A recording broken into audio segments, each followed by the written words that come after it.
শুভ সকাল বন্ধুরা। তো সকাল সকাল একটু ছাদে এসেছিলাম ফুল তুলবো বলে। আর প্রথমেই দেখো তো ফুলগুলো দেখে না একদম তুলতে ভালো লাগে না, বেশ ভালো লাগে। ফুলেদের সৌন্দর্য তো গাছেই, কিন্তু কিছু করার নেই, পুজোর জন্য তো ফুল তুলতে হবে। তবে সব ফুল আমরা তুলি না, প্রয়োজনও পড়ে না এত ফুল তোলার, কিছু ফুল তুললেই হবে। আর ইদানিং দেখছি বেশি বেশি ঠাকুরের কাছে ফুল দিলে না এত পিঁপড়ে হচ্ছে, যার জন্য ইচ্ছেও করে না ঠাকুরের কাছে এত এত ফুল দিতে। আর এই জন্য দেখো গাছগুলো ঘুরে ঘুরে দেখছিলাম। হালকা হালকা মেঘলা হচ্ছে আকাশটা, ভালোই লাগছে। মন তো চাইছে একটু বৃষ্টি হোক, আগের দিন তো প্রচুর বৃষ্টি হয়েছে। এই দেখো গাছে জল জমে আছে। আর সকালবেলায় যে ডালচিনি আর তোমার মেথির জলটা ভিজিয়ে রাখি রাত্রিবেলা, সেটাই সকালবেলা উঠে একটু একটু করে খেয়ে নিই। আর প্রতিদিন এরকম আরাম করে খাওয়ার সময় হয় না, অ্যাকচুয়ালি সময় করে উঠতে পারি না, কারণ একটু দেরি হয়ে যায় ঘুম থেকে উঠতে। আর যেহেতু ছেলের সকালে স্কুল, তাই জন্য তো সকালে উঠতেই হচ্ছে। তো সেই জন্য হাতে একটু টাইম পেয়েছি, ভাবলাম ছাদে যাই, গিয়ে একটু ফ্রেশ হাওয়া নিয়ে আসি আর জলটাও খেয়ে আসি। তো জল খেয়ে চলে এসেছি দেখো এখানে কিচেনে ব্রেকফাস্ট বানাতে। ব্রেকফাস্টে ওই যে রুটি বানাবো আর আলু ভাজা, কারণ অন্য কিছু তেমনভাবে খেতে চায় না। ঘুরিয়ে ফিরিয়ে করি, তবে ওদের একটু আলু ভাজাটাই বেশি পছন্দ। আর সকালবেলা তাড়াহুড়োর মধ্যে এত সকালবেলা পারি না, জানো তো, মানে 7টার মধ্যে রেডি করে ফেলতে হবে টিফিনটা, তো সেই জন্য একটু তাড়াহুড়োও করছি।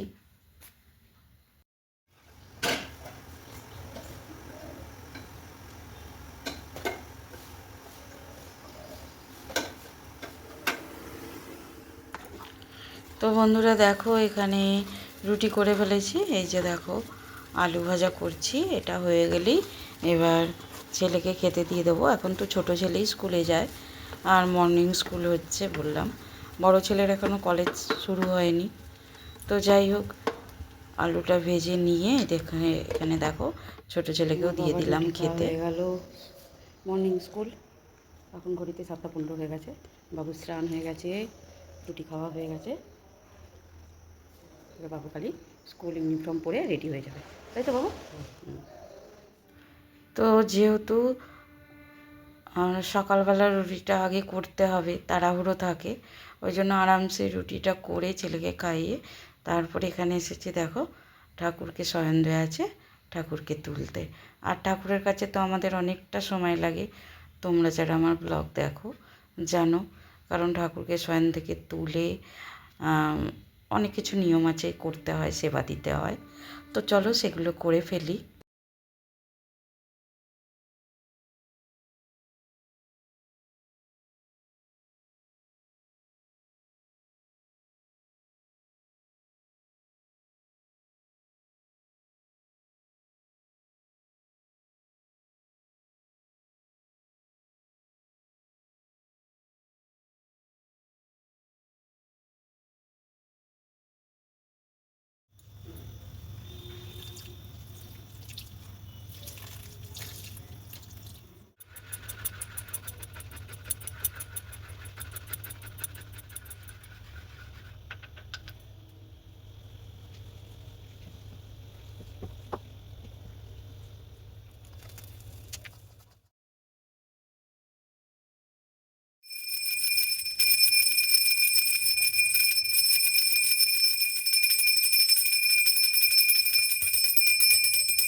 টাটা করো, টাটা, একটু আগে এসো, দেখতে পাচ্ছি না মুখটা। তো দেখতেই পেলে পুজো হয়ে গেছে, ছেলেও এখানে রেডি হয়ে গেছে, গিয়ে বেরিয়ে পড়েছে তোর বাবার সাথে। 7টা 50 মানে মধ্যে ঘরে ঢুকতে হবে, সরি স্কুলে ঢুকতে হবে। আর ছেলে ওদিকে চলে যেতে শাশুড়িমার কাছে শাশুড়িমার অবস্থা দেখছি খুবই খারাপ, ওই যে আমাকে দেখাচ্ছে, হাতে যন্ত্রণা হচ্ছে, উঠতে পারছে না। সেসবই বলছে। কাল থেকে যন্ত্রণাটা শুরু হয়েছে, চুরিটা টাইট হয়ে আছে, পায়ে হাতে কোথাও বাদ নেই।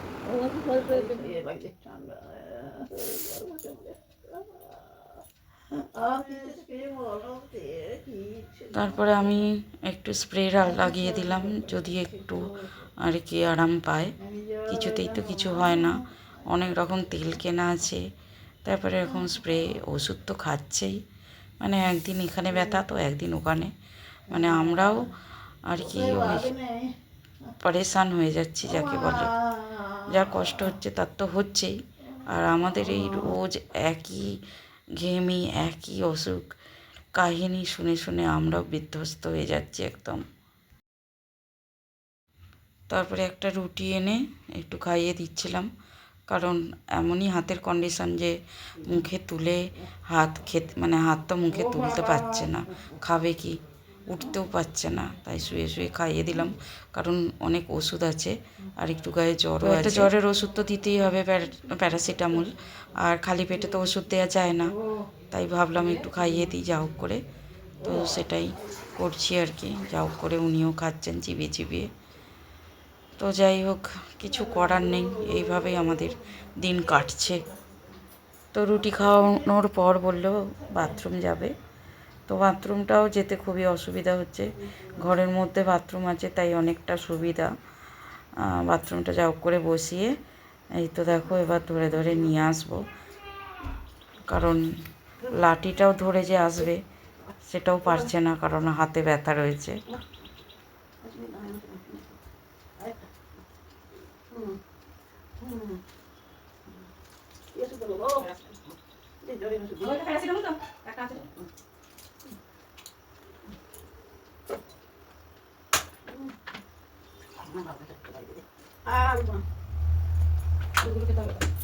ওষুধগুলো খেতে হবে।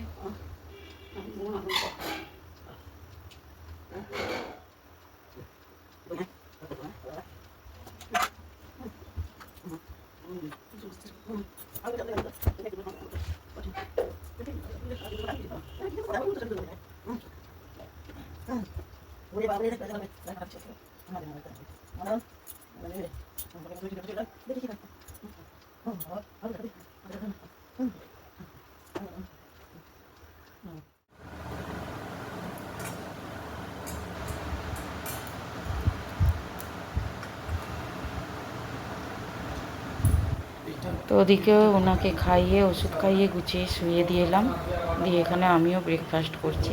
খাওয়ার ইচ্ছা একদমই করছে না, ভালোই লাগছে না। বাড়িতে যদি একটা মানুষ কন্টিনিউ অসুস্থ থাকে, তার উপর তাকে দেখাশোনা করা, বাড়ির সমস্ত কাজ করা, মানে মাইন্ডও ডিস্টার্ব থাকে, শরীরটাও সাথ দেয় না। তো কিছু করার নেই, নিজেকেও সুস্থ রাখতে হবে, তাই তো খেতেও হবে না ভালো লাগলেও।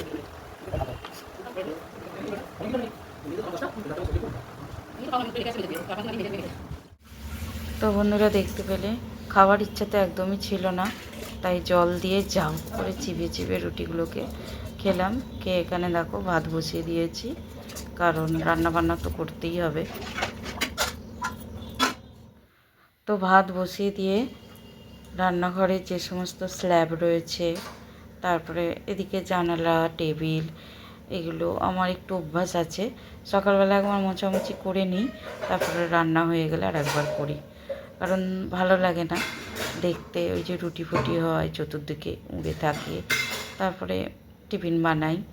তো সেই জন্যই আর কি একটু ভালো করে মোছামুছিটা করে নিই, যাতে পরে সামনেটুকু মুছলেই হয়ে যায় রান্না করার পর। তো সেই জন্যই দেখো মোছামুছিটা করে নিচ্ছি, তারপর সবজি কাটবো এবং রান্না করব।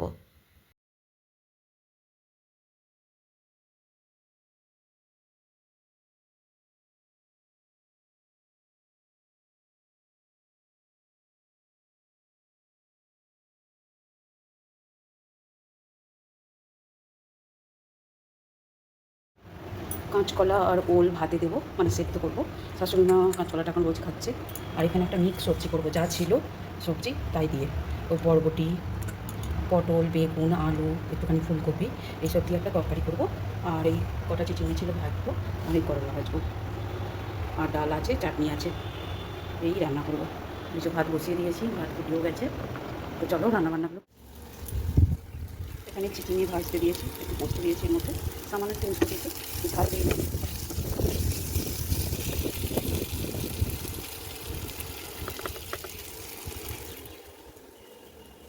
এখানে একটা মিক্স সবজি করবো, ওই জন্যই তোমার শুকনো লঙ্কা, কাঁচা লঙ্কা, কালো জিরে করে দিয়েছি, দিয়ে তরকারিটা করবো।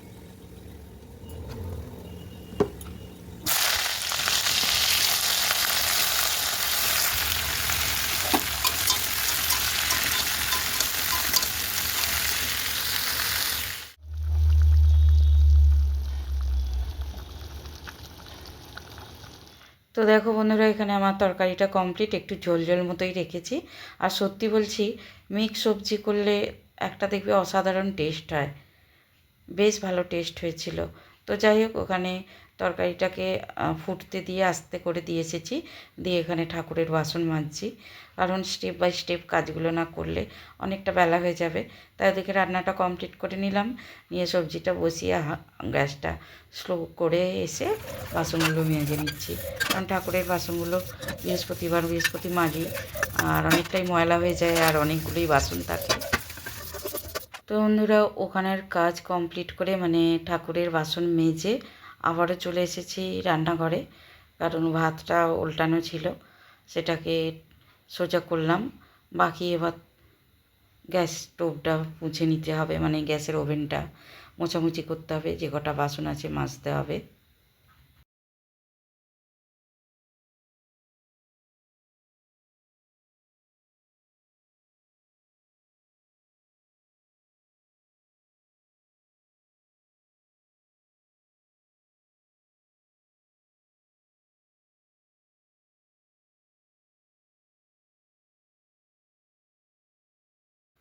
তো বন্ধুরা, দেখতেই পেলে ওখানে রান্নাঘরের কাজ কমপ্লিট করে এদিকে আবার ঝাড়ু দিয়ে নিচ্ছি, নিয়ে তারপর পুরো বাড়িটা ওপর নিচ যা যেখানে আছে সমস্তটাই আমাকে মোছামুছি করতে হবে।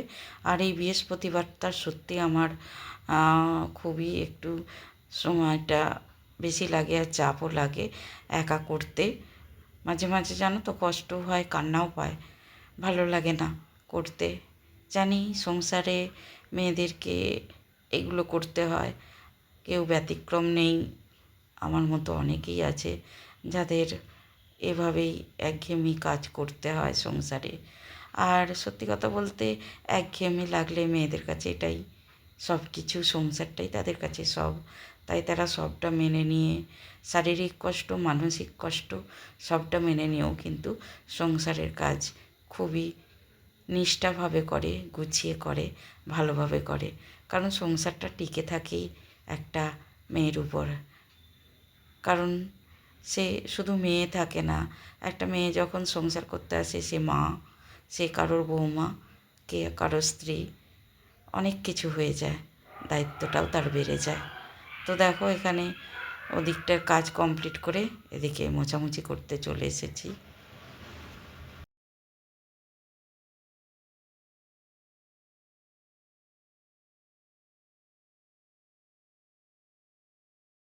ঘড়িতে এখন 1টা বাজে, 5 মিনিট বাকি আছে, আর এখনও আমি স্নান করিনি। এই দেখতে পেলে সমস্তটা মুছামুছি হলো, কারণ বৃহস্পতিবার আছে, ঠাকুরের পাশে মাজা, রান্না করা, আর শাশুড়ি মা তো উঠতেই পারছে না, সমস্তটা একাই করতে হলো। তো যাই হোক, চলো এবার স্নানটা করে নিই।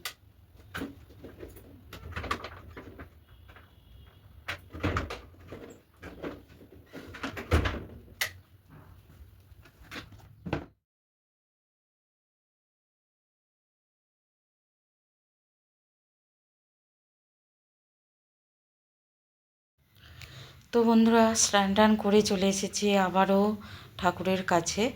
আর জানোই তো, অনেকটা সময় লাগে, সকালবেলাটা একরকমভাবে পুজো হয়, আবার দুপুরবেলাটা একরকম, ওই যে তুলসী পড়ানো থাকে, আরতি করতে হয়, এই নিয়ে অনেকটা সময় দুপুরবেলাতেও লাগে, ফল বানাতে হয়। তো যাই হোক বন্ধুরা, পুজো করে নিই। কেমন লাগলো আজকের ব্লগটা অবশ্যই কমেন্ট করে জানিও, পারলে একটা লাইক করো, আর যারা চ্যানেলটা এখনও সাবস্ক্রাইব করোনি প্লিজ চ্যানেলটা সাবস্ক্রাইব করে পাশে থেকো, আর যারা করেছো